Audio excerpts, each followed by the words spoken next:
least live, at least I'll have to check Facebook and YouTube. So today is going to be a really important conversation. So all the conversations we have are important, but this one, when you're receiving a diagnosis of depression, anxiety, or bipolar or whatever, what do you do? What do you do? Well, I've got a treat for you with Dr. Kelly Brogan. And we are going to get started right away. So I'm going to start the record button for our podcast and BitChute and Odyssey. Okay, everybody, do your part. It's time to share, like, follow, tell everybody that Dr. Kelly Brogan is in the classroom. So it's time to get in the moment. And I know, Kelly, you're going to love the dancing before we get started. So let's get in the moment, fasten your seatbelt, and let's learn together. Here we go. The Lillian McDermott Show. We love, we fear, bridges we burn. We make mistakes, then we live and learn. When life gets tough, and it seems like your best ain't good enough. If you're in need of hope, you know where I'll be. I'll be right here, right here. And when you need a friend, you can count on me. I'll be right here, waiting for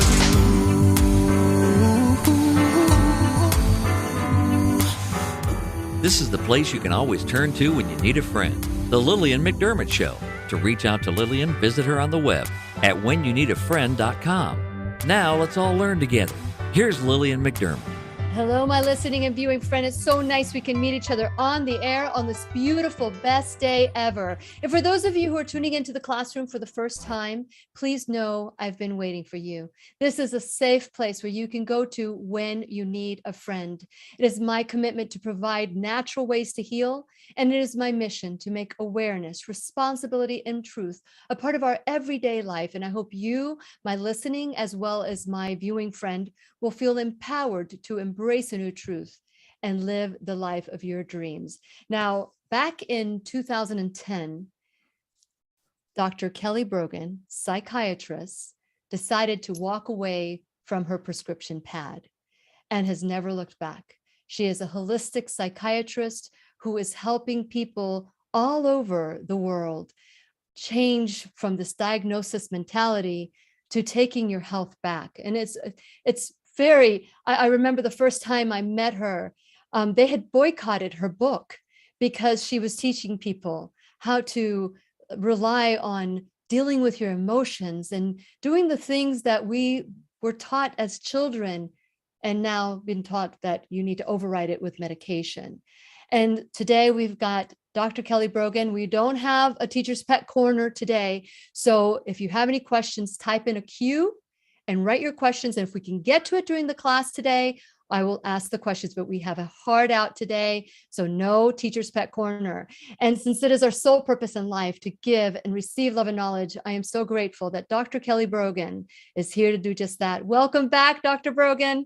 Thank you. It's a pleasure. It seems like several lifetimes since we last spoke in this way. I know, this way, but it was so nice spending the weekend with you in Miami. That was wonderful. And hearing your journey and listening to your truth. Now, share a little bit about your background and what led you to that moment. I mean, you're classically trained, allopathically trained as a psychiatrist to write prescription. What was that moment like for you when you decided to change that mindset and change your life? Yeah, so it's probably my most important credential that I once believed that struggle and suffering were a problem that needed to be managed into submission, and it was actually, that's my chicken, sorry. Actually, through, she's trying to come in my office.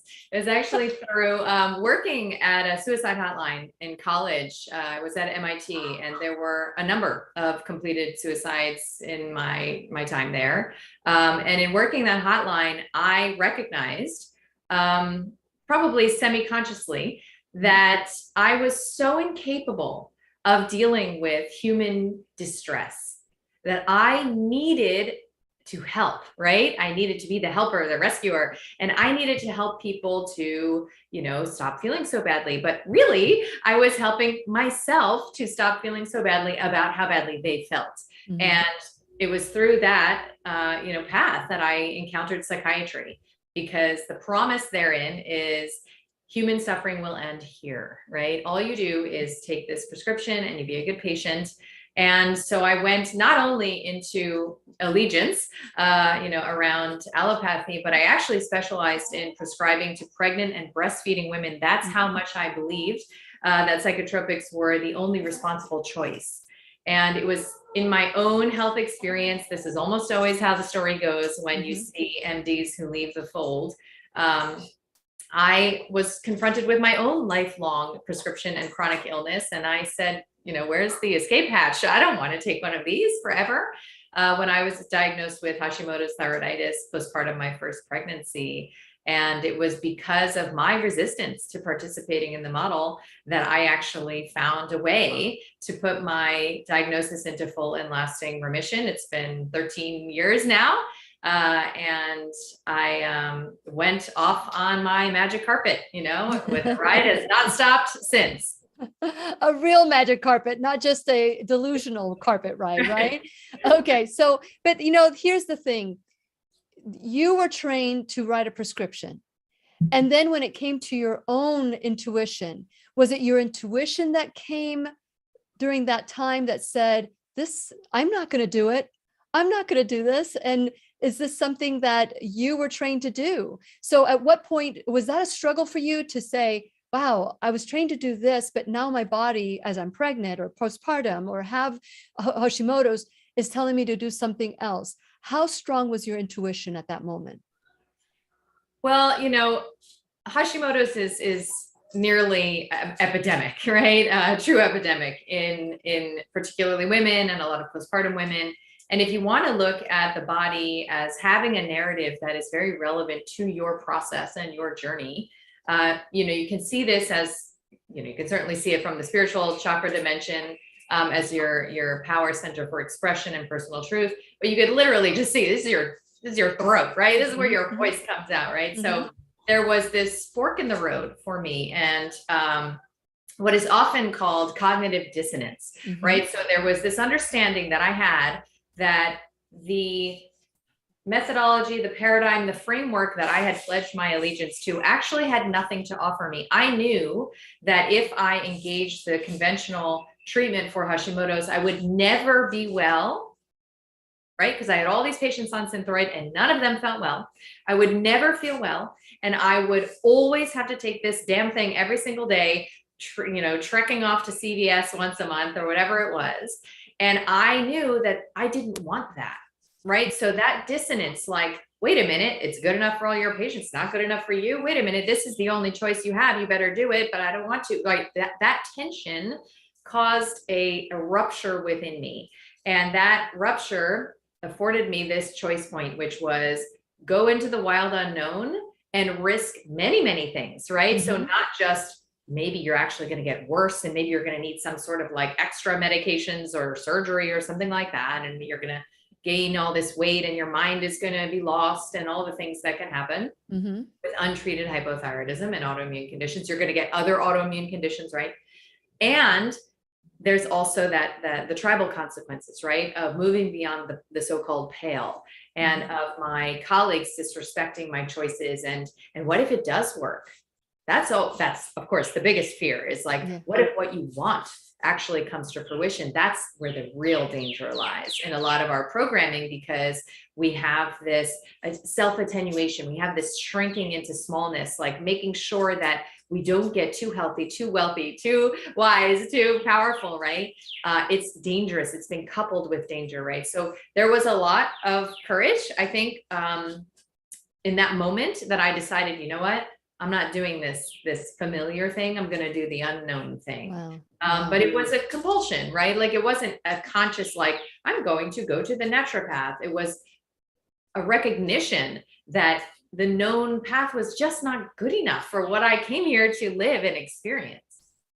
Amazing. And so I don't even know if you even tapped into the fact that your own career, the people that are your peers also rejected this information, because then that means they would have to do some changes too. So you come from, this was great courage on your part. So thank you so much for that courage that you've mustered, because not only family, I mean, I know that when I decided not to take out my gallbladder and decided to do a cleanse instead, the people even in my family thought I was crazy. Not my husband. My husband was the only one that supported me.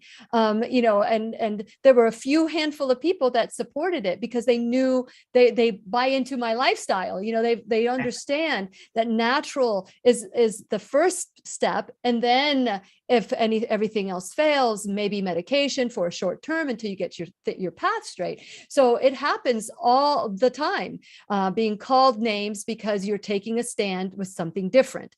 So with that in mind, we are so conditioned, and I'm seeing this more and more and more. Children aren't allowed to have emotions anymore. Adults don't know what to do with their emotions anymore. There's a lot of chaos in the world, as you know. There's a lot of chaos and fear. Where will my meal come from? Where will my job be? There's all this stuff. Now we're realizing, is this real fear that needs to be addressed? Or is it depression and anxiety that we can write a pill for? What do you say to that? So there's a quote I often reference by Krishnamurti that it's no sign of health to be well adapted to a profoundly sick society. And this is where I have, brought forth this concept of the canaries in the coal mine, that those who are labeled as mentally ill are, there's an inversion therein, right? So contrary to their being weak and broken and damaged and sick, that these individuals who are rightly sensitive to the wrong ways that we are living, disconnected from each other, disconnected from nature and the environment, and fundamentally disconnected from ourselves, our soul, our spirit, the divine, however you want to look at it, from that faith that we are living in a meaningful, purpose-filled, benevolent universe, right? That disconnection necessarily results in suffering, pain, anxiety, sadness, discord, bad feelings, and a sense that you're no longer a robot cog moving in sync with the rest of, the machinery, right? You fall out of that patterning, and we call you sick, and we say something is wrong with you, and you have to take these medications because of your broken chemistry. And it could be the case, which is, of course, what I've popularized, that these individuals in their right sensitivity, once they come into alignment, which I believe has an order of operations from first the physiologic balancing to then the, psychospiritual work and the expansion of nervous system capacity to hold certain emotional energies, right? To begin to literally learn how to feel feelings, because we, as you said, we're not taught that by our family of origin many generations back. This has not been enculturated, right? So learn how to hold that energy, and then learn how to live in alignment, right? Alignment feels good. There is, on the other side of this often harrowing birth canal of self-initiation that these courageous individuals are invited towards by their initial symptoms, there is incredible power, right? So I've seen so many of my patients go on to become huge, bright lights, often on the public stage, right? Simply being who it is that they are, simply coming into a firm grasp of that power that they were told is actually exactly what's wrong with them to begin with. So before I ask you, how can we bring that on our children? Because when we don't know how to do it ourselves, how are we going to teach our children to experience emotions when we ourselves feel uncomfortable with emotions? So what would be some steps that, do it yourself kind of steps that we can take to start embracing what's new and joining and just accepting what is in our life? So just that cycle of being able to take an emotion in, let it sit in our body, and then releasing it. Yes. What is that cycle for you? Yes. So this is such an important question. I just wrote an essay on, emotionally immature parents, because I read a book by that title, and it was very not only validating of my experience growing up, but also indicting of my experience as a mother of two, semi-grown kids, right? Yeah. And, here I am thinking I've like ended all of these cycles of, abuse and self-abandonment and betrayal and all the things, taught my girls how to embody their incredibly beautiful, feminine form. And there were many instances in that book where I could see, wow, I, for example, really focused in their early years only on their physical health and well-being, right? At that point, I was very, very focused on functional medicine and on holistic healing. And so, I was like jamming all supplements and cod liver oil and their chocolate smoothies and whatever. And I was focused to a larger extent on their physical well-being than on their emotional, because at that point, a decade or so ago, I didn't even really know what that meant.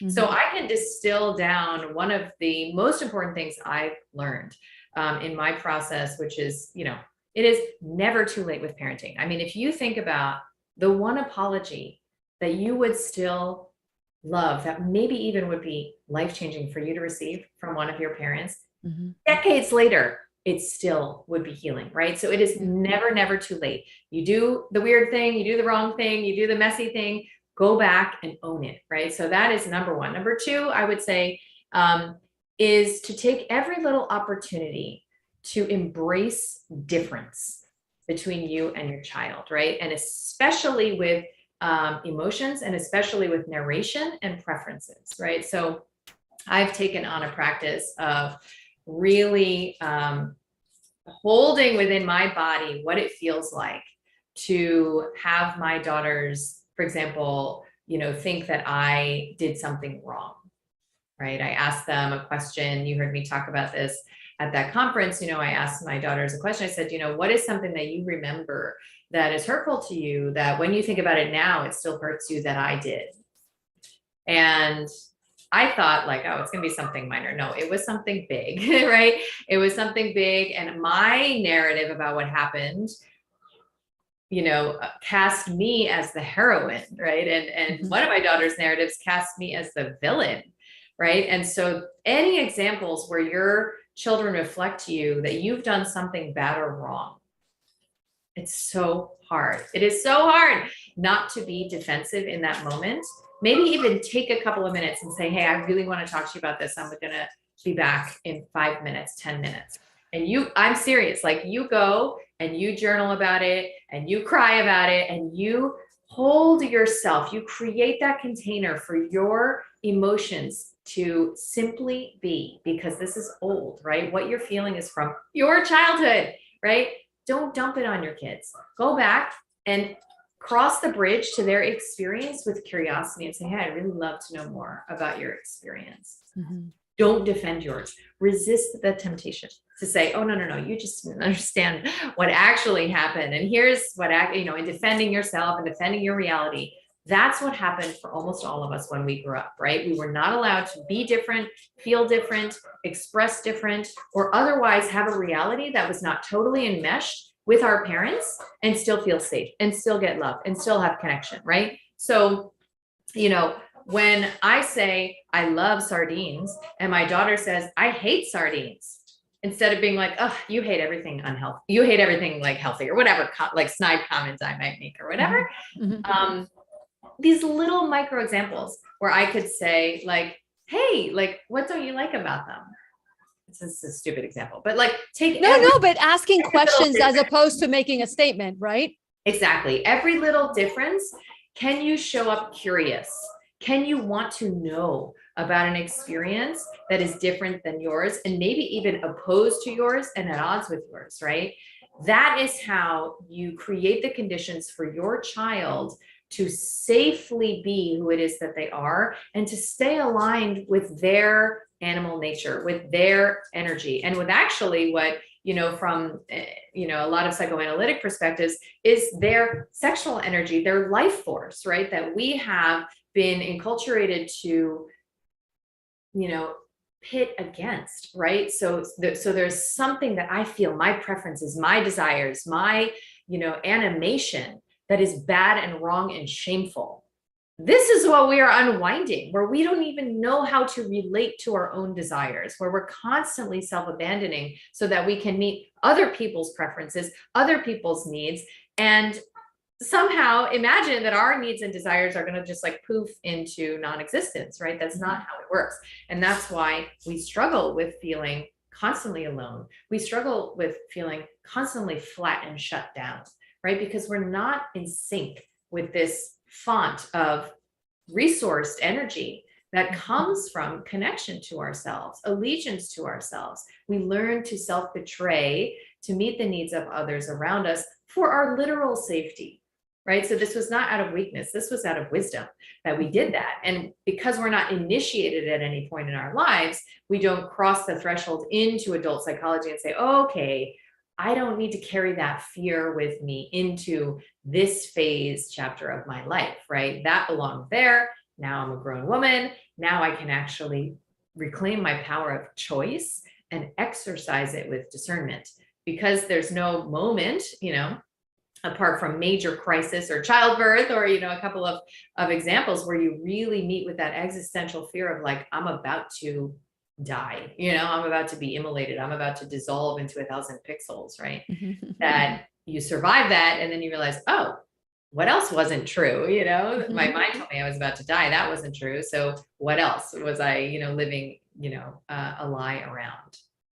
You talk about what we would all give to hear those words from our parents, I'm sorry or whatever. But there's that switch that you were talking about. What if we are the parent?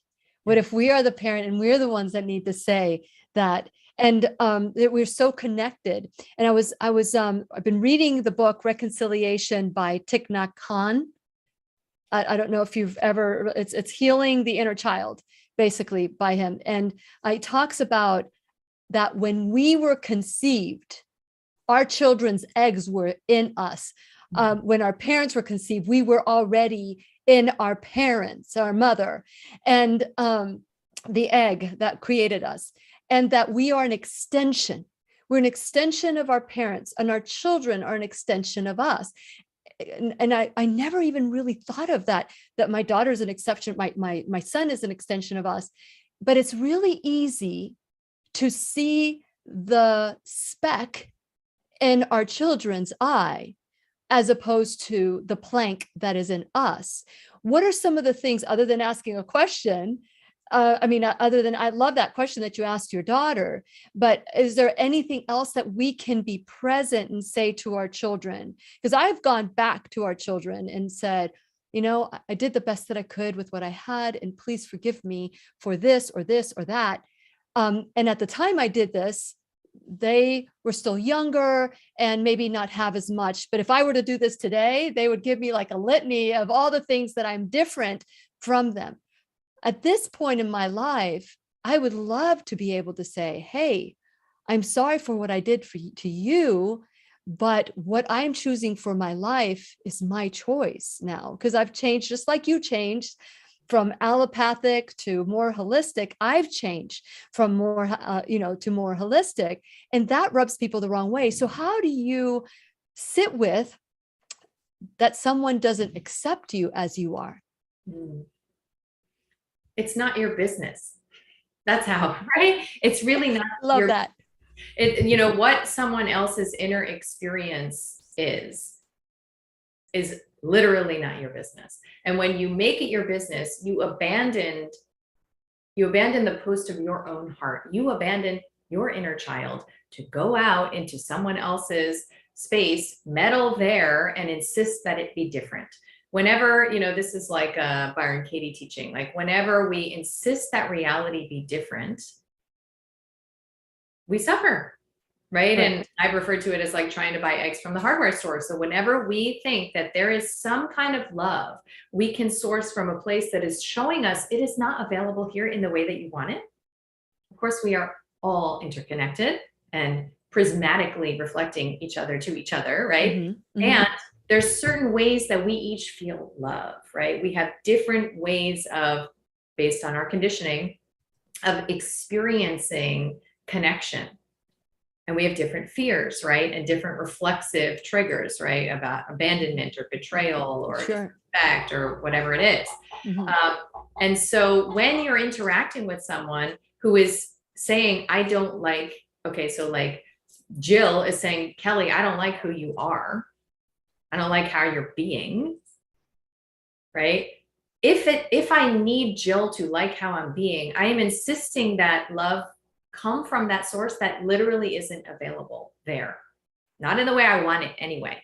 Okay. So the more I persist in doing a little jig and dance and defending myself or being appeasing or whatever it is that we do in these dysfunctional dynamics, the more I will continue to feel the wound of that rejection. And that's fine, because that wound wants to be felt. Correct. And the moment that we are ready to be the one, that's of course the deep invitation, to be the one to actually give ourselves the love that we insist come from this other place. That's the moment that we can really see that person and free them. That's cool. That's cool. I'm not for everyone. Without a doubt. And the way I say it is, it's none of my business what you think of me. Yeah. But if that impacts the relationship, at what point, okay, let's say nowadays it's different to just be. I can't be myself if somebody is wanting me to be somebody else. In their eyes, I'm not accepted. To me, they'll get to their place, they have their own journey, they'll catch up with me, or I'll catch up with them eventually if we continue being love to one another. But nowadays, the narrative is cancel culture. If you don't believe the way I do, and if you try to impose anything, not even a dialogue, you're called a narcissist. It's like, at what point is reality? My reality might be different than your reality, different than my husband's reality, than my children's reality, my neighbor's reality. At what point do we come together? Where do we come together, and what is reality? Oh God, there's no way I can answer that question. I wish I could, because that is the $1 million question right now is there such a thing as an objective reality? Or do we give form to reality through our shared thoughts and belief, right? And is that why it feels good to resonate with people who agree with us? And is it a reflection of our experience of enmeshment trauma, where we needed to share a reality with our parents and we abandoned our own in order to feel safe, that we are insisting? That is what cancel culture is, right? Like, no, there's only one reality. And if you don't conform to it, you're out. You're out in the cold, right? You're out of here.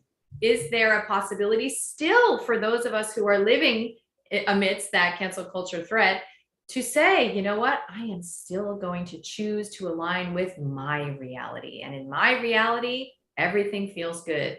In my reality, I find satisfaction, even when things are not going the way I want them to go. Even when people don't agree with me, I can still stay connected. I can still source, from within me, that feeling that I otherwise would insist come from the outside, from people agreeing with me, from people, liking me. And this self-validation has been the hardest work I have ever had to do, truly, in my life, because it's not just like a Hallmark card, like, oh, love yourself or whatever. It's literally in the moments where I judge another, can I look at myself and say, you know what, they're showing me a part of myself that I don't yet love. That's why I don't like it in them. Find this part in me. Yes. Go talk to this part. Go connect to this part. It's in there, right? Because if I think I'm smart and competent and beautiful, guess what's in my shadow? The incompetent, lazy, stupid, ugly part, right? Or the part that believes that she is that, right? Yeah. And then when I am reflected that on the outside through judgment from another, or when I judge someone for being any of those things, that is my moment of invitation to reintegrate these fragmented parts of myself. And I always say, enter through the upset. Anything that's upsetting is an opportunity to meet aspects and dimensions of yourself that you would otherwise never have met. Thank you, right? Thank you, conflict, for bringing this into my awareness. I love that. Thank you, conflict. I love that. I think that we hide from conflict. We hide from hard feelings. We hide from past traumas. We hide from, but the reality is we bring them with us everywhere we go. And I met you, you're a petite woman. I can't imagine, you know, dragging a sack of potatoes, 100 pounds with you everywhere you go. You wouldn't be as mobile as you are today. And so but that's what basically we do. We have this sack. I'm not going to deal with it. I'm not going to deal with it, but we're postponing growth. We're postponing healing. What word of wisdom can you shed to people that do not want to look at themselves? They want to continue pointing the finger at everybody else, but they don't want to look at themselves because it's your problem, not theirs. Well, that victim triangle, it's called, right? The Cartman triangle, where there's the victim, the villain, and the rescuer. It's alive in all of us. I mean, I have certainly not graduated myself past it. I mean, when I get into a painful situation or scenario and I find myself recruiting commiseration connection with my friends, right? Where I say, can you believe this? This is so horrible. Oh my God. Yeah. Whatever. Right. And I feel love from them when they validate me and connect to me and take my side, because that's what I learned love was. You know, that the currency of complaint was how we connected in my household, and I'm sure it was in many of your household, right? So when I see myself doing that, the only thing I can do, actually, because my friends and I share a spiritual belief system that says, actually, Kelly, you're creating this, right? You're doing all of this. This is all your drama. Dang. Right? So we have that meta understanding. So often I will just go dark. I will go quiet and I will stop telling my story to my friends because I literally can't tell it a different way than a victim way. And I will sit with my feelings, right? So I've created for myself like this 3-part thing, like feel it, face it, free it, right? So first, I literally just feel it. I literally just sit there. Sometimes I'll put on a timer because it's scary to do this literally for 1 minute, 2 minutes, never more than 3 minutes, honestly. And I will literally just track the sensations, clenching chest, churning stomach. I often get a lot of like electrical shocks like in my body, or this feeling of tightness in my throat. And I'll just track the sensation and watch it swirl and move. And inevitably in that short period of time, it changes, right? It alchemizes, right? And there are more advanced somatic experiencing techniques like pendulation, where you can, you know, move between a still part and an active part in your body, just kind of like toggle your attention back and forth if it feels too much to even do what I suggested for 3 minutes, right? So I literally just feel it. Sometimes I need to get my victim story out. So I'll toxic journal, right? And I'll just like write this like horrific letter to my enemy or whatever, and I'll just get it out. And then I think it's really essential to face it, right? And to see the mirror, right? So what am I being shown? What do I hate right now?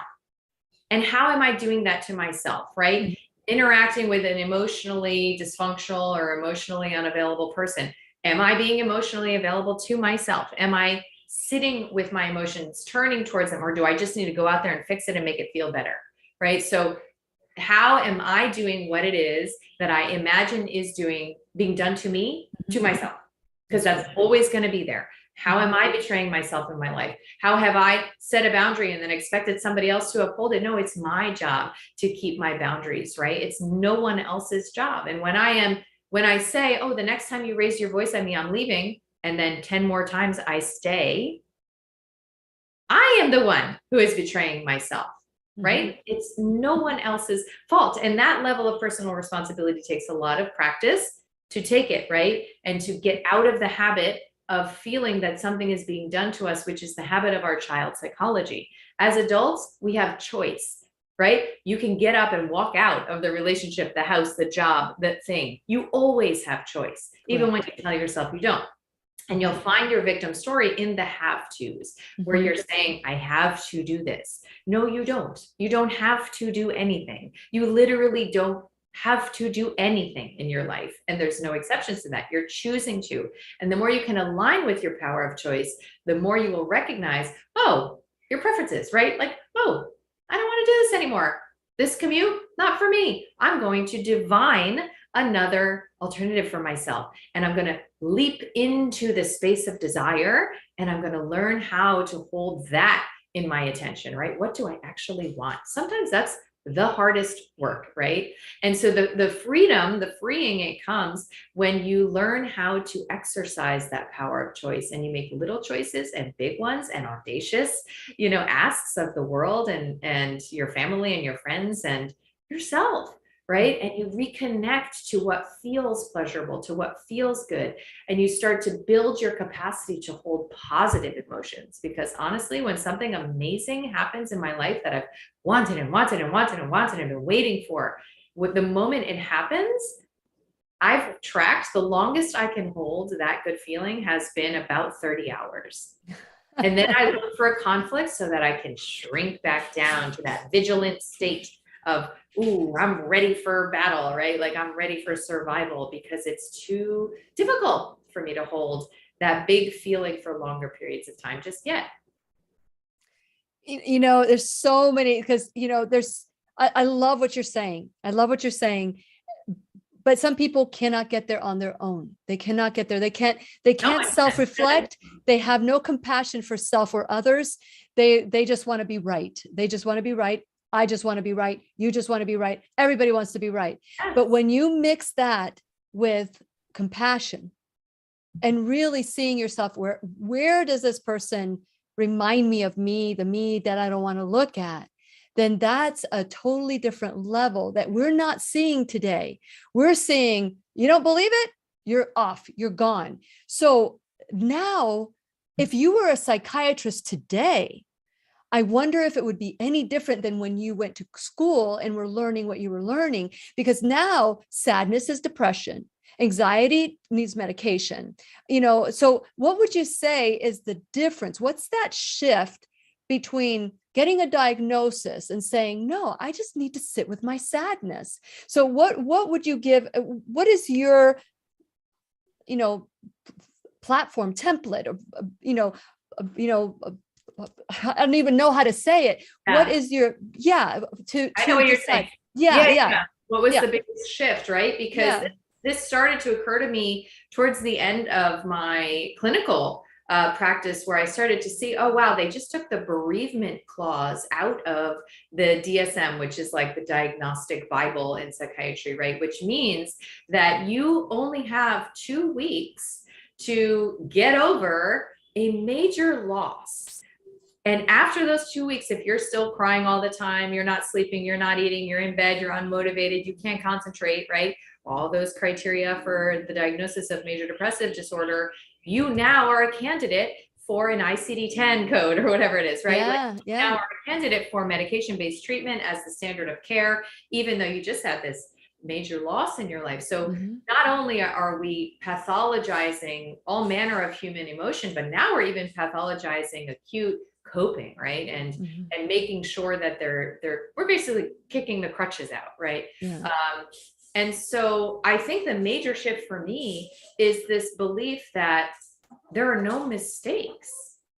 There's nothing wrong with you. There's literally, I teach my children, there are no bad people, right? And I am certainly evidence, and others that I know are evidence of how all of the goodness in someone can be channeled into some pretty harmful behavior, right? Like I see that in the fact that I medicated these women. I still am working on, transforming the karma of that. I was the same person then as I am now. I wasn't a bad person then, and now I'm some good, holy person.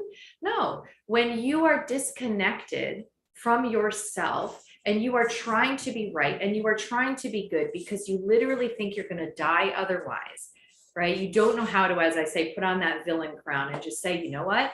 I am bad. I am stupid. I do wrong things all the damn time. Oops, right?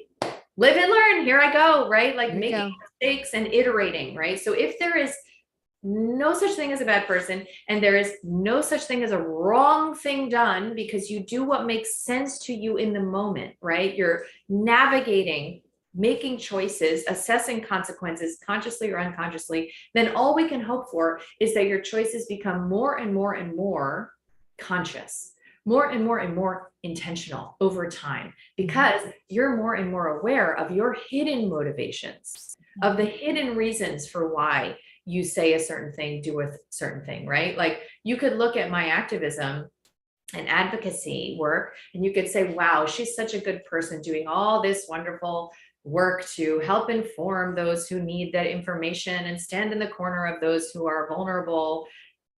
I do this because I need to, right? Because it feels good to me. And as I've looked at why I do this, I have found many uncomfortable, even shameful things, right? Like I do this because it is so essential for me to feel right.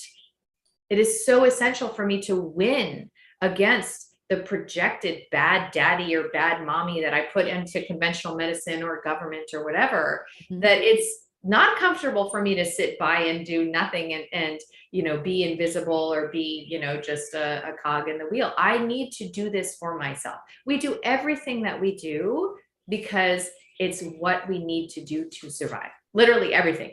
Unemployment, dysfunctional relationship, addiction to substances, virtuous activism, virtue signaling, mask wearing, whatever it is, it's because it makes sense to us in the moment to do it. So if we can get beyond this idea that there are any mistakes, right? The body does not make mistakes. I believe that all symptoms are meaningful messengers, all of them, 100%, right?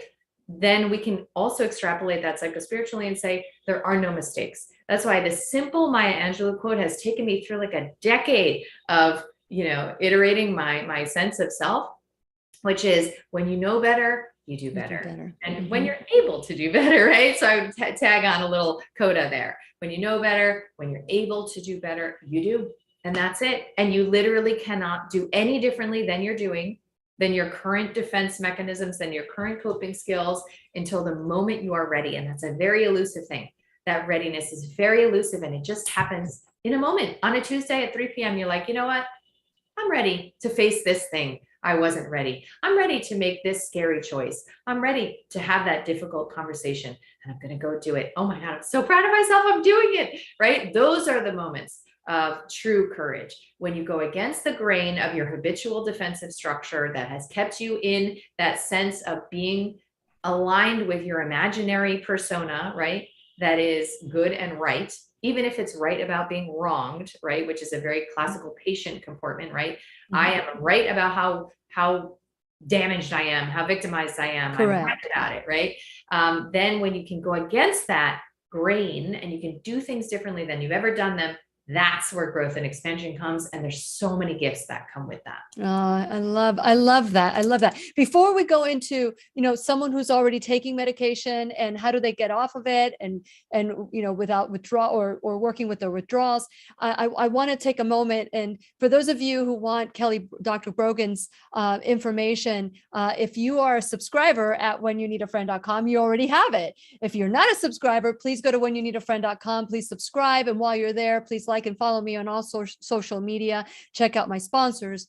Also, my Shop Now bag, because when you buy anything from whenyouneedafriend.com, you're also helping the classroom grow, whether it's natural beauty products without any synthetics or products, or whether it's signing up for the workshops that we're doing, the body code with Dr. Bradley Nelson, or the 12 weeks, God's plan, 12 weeks for real survival and health, whatever it is, whether it's buying the New Truth series, I am the Book of Revelation, or the 100 Lessons from the Exodus with Dr. Lorraine Day, whether any of that helps out the classroom. And last, you can become an enrolled student in the classroom. You can donate $1 or $1,000, whatever you can to help the classroom grow will be greatly appreciated. And so today we are so grateful to Dr. Kelly Brogan, who is also, you can find her at kellybroganmd.com. That's where you can find her. Now, you and I were talking about this course that you're going to be doing next week. Can you share a little bit about it? So if anybody wants to join you.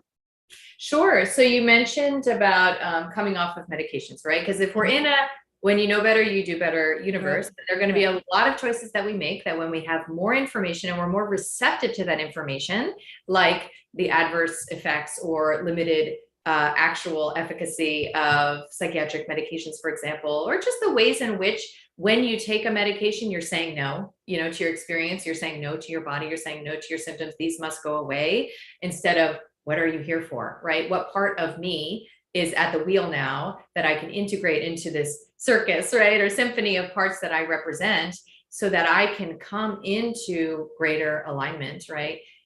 That opportunity always exists. So I have, taken from my clinical practice, the first order of operations, which is reclaim your power of choice. Because when your nervous system understands that you have this power, right? You're not a little helpless, dependent child anymore. Everything begins to change. Healing begins to spontaneously occur. And there are many, many, many different ritual ways for you to access that power in, like baby steps, right? And so I think lifestyle choice is the easiest, most successful, right? Start to change the choices that you're making every day. I call it like the chopping wood, carrying water of your routine. And from that simple platform, all sorts of magic starts to happen, right? So Vital Mind Reset is like my signature program. It's the same thing that I did with all my patients. And it is the first thing that I recommend. It's a month-long program before even thinking about adjusting a medication dose. First, you have to send your nervous system that signal of safety so that you can begin to shift your dimensional reality into one where you are actually at the helm, where you are the creative power, and where you are actually stepping out of shedding that habit of struggle. And so we do it live. It's 44 days ultimately, Wow. we got to do a little brainwashing before we get you ready. Oh yeah, rewriting the program, right? Exactly. For 2 weeks. And so we do it live twice a year, and we're actually launching it next week. So, Awesome. Yeah. And you can go to kellybroganmd.com and learn more. Yeah. Mm-hmm. Awesome. Awesome. Yeah, that is so important. It is important to do whatever it takes. People say all the time, it's like the song from Meatloaf, I will do anything for love. Yes. But then he says, but I won't do that. So we would say, I will do anything, fill in the blank. What are you willing to do? Not what you're not willing to do. This sounds like a wonderful place to be. When somebody is already in a diagnosis mode, like people say to me, I got diabetes. It just jumped out at me. I just walked around the corner and it just jumped on me. I was the victim. And we know that that's not true. But when it comes to mental illness and a diagnosis, does that happen too? Do you just walk around the corner and depression lands on you, or anxiety lands on you, or bipolar or schizophrenia? How do you deal with some of those things? So that's why, obviously I wrote 2 books on the subject, is because shifting your framework of understanding around this concept of an illness, let alone a chronic mental illness, is the first point of validation for your and I have hundreds of references, behind my statements, is the first moment where you might have validation of your intuition that says, there's something more to life than this, right? There's a little more to the story for me. There's gotta be, I came here to experience this, to just struggle and survive until I die. No, there has to be something better. There has to be something different, right? And so when you hear about the possibility that what you have been told is your mental illness is actually a misapprehension of your power, of your gift. How does that feel, right? Because it might feel like, that's nonsense. You're dangerous, Kelly, and take your snake oil somewhere else. Mm-hmm. That's cool. It may feel like, I knew it. Tell me more, right? And if it Tell feels me more, like be curious. Tell me more, and that curiosity is now competing with the habit of fearful contraction around this known identity, which, you're getting things out of. Your needs are being met as a patient, right? Your need for connection and compassion and approval, your need to feel contained and safe, right? This is true for all of us. The moment before we break into more audacious expansion, we are still getting our needs met by our smallness, right? And it's like so confusing to even think that could be possible, right? Well, how could our needs be met if we're struggling? Mm-hmm. They are. It's just unconscious ways of meeting needs through victimhood, right? And you can take the wheel and you can consciously understand what your needs are and you can meet them through your choices, and you can start to live your life literally designed by your desires. But first things first, you have to come into another framework, another mindset that says, oh, my journey could begin here. If I turn towards my experience and I start asking questions, I start asking why, I start exhibiting curiosity, I start to wonder, I start to learn to be with the possibility that there's nothing wrong with me, that I'm not actually sick and broken and damaged, that I have this opportunity to begin to learn how to be in this body, how to treat this body. What does this body want? What is the language of my symptoms? And that is a lifelong experience, but it starts with one choice. And, obviously that's why I'm a proponent of this ritual. I'm recently divorced. That was a major ritual that I had to go through, literally. Like, it had all of the architecture of a hero's journey that I had to go through so that I could feel permission to expand even bigger now, right? So I think, archetypally engage these initiatory rituals, and that's obviously why I've put one forth for the, health and physical reclamation that subtends that psychological, emotional emergence into this grand version of yourself that you just weren't allowed to be. You weren't allowed to be. It wasn't safe to be. Nobody told you, this is how you become who it is that you are. You're huge. You are a huge energy. We didn't have those elders to shepherd us. It's just it's the fraying of the fabric. Our culture is the lack of heritage. It's the lack of, any sort of intergenerational holding, wisdom keeping, and initiatory rites. So it's okay. It's all okay. But do you during this process, do you recommend supplements? Do you recommend going to someone that can help them get off any medication? What is your advice? No, it has to be you. It has to be you, and it has to be all you. So I don't recommend supplements during this ritual, right? It's all your choices that you can do by yourself every single day. And it has to, in my opinion, be that way.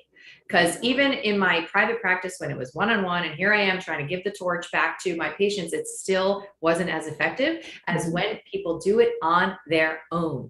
Wow. Every single choice that you make, and I'm just giving one framework for how to make those choices in a way that is likely in alignment with your nervous system's preferences.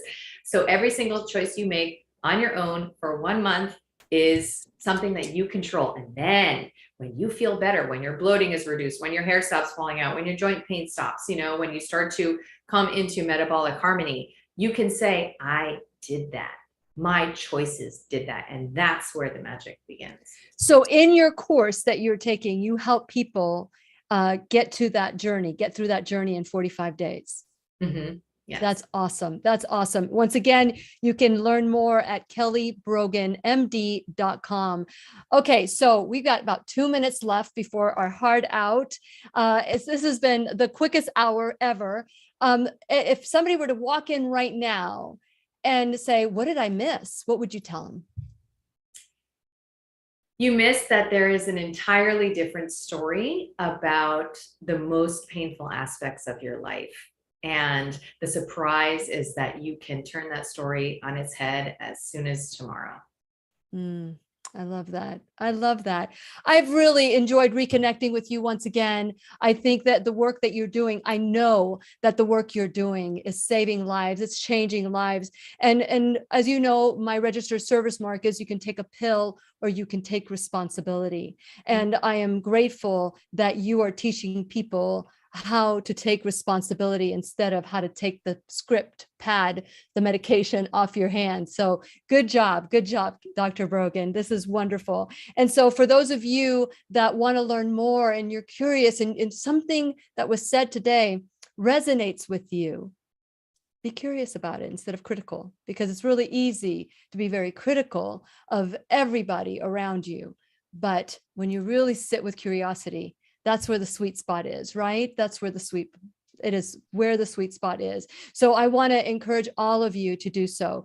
Dr. Brogan, I know that the work that you're doing, the experiences, the journeys that you've gone through are making you a better psychiatrist. Other than Kelly Brogan, MD, Is there another way that they can find you, like Facebook, YouTube? Yeah, I'm off Facebook. I'm amazed that I'm even on here right now. Yeah. But Telegram, TikTok, and Instagram, and my newsletter is the best way. Okay, so go and sign up for her newsletter and sign up for our newsletter and continue to be curious about your life. I am so grateful to you in this moment.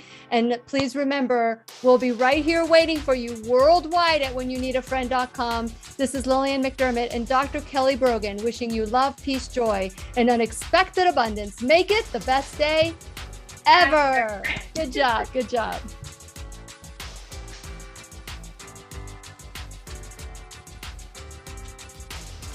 The opinions and advice expressed on the Lillian McDermott radio show are intended for the individual callers and guests on the program and are presented to our wider audience solely for general educational purposes. Please act responsibly and consult personally with your own medical, psychological, or nutritional expert before taking any steps